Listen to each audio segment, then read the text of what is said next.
صوفیان صاف را اول به دوزخ میبرن، شستشویش میکنن.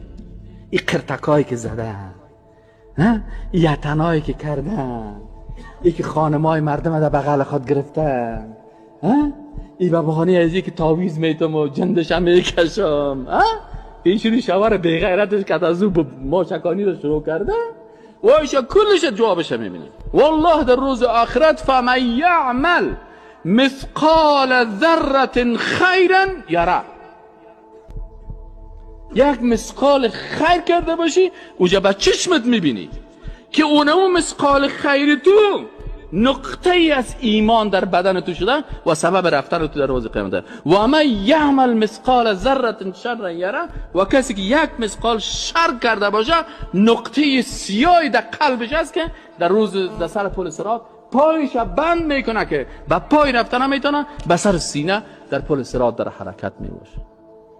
از مکافات عمل غافل مشو، گندم از گندم بروید جوز جو.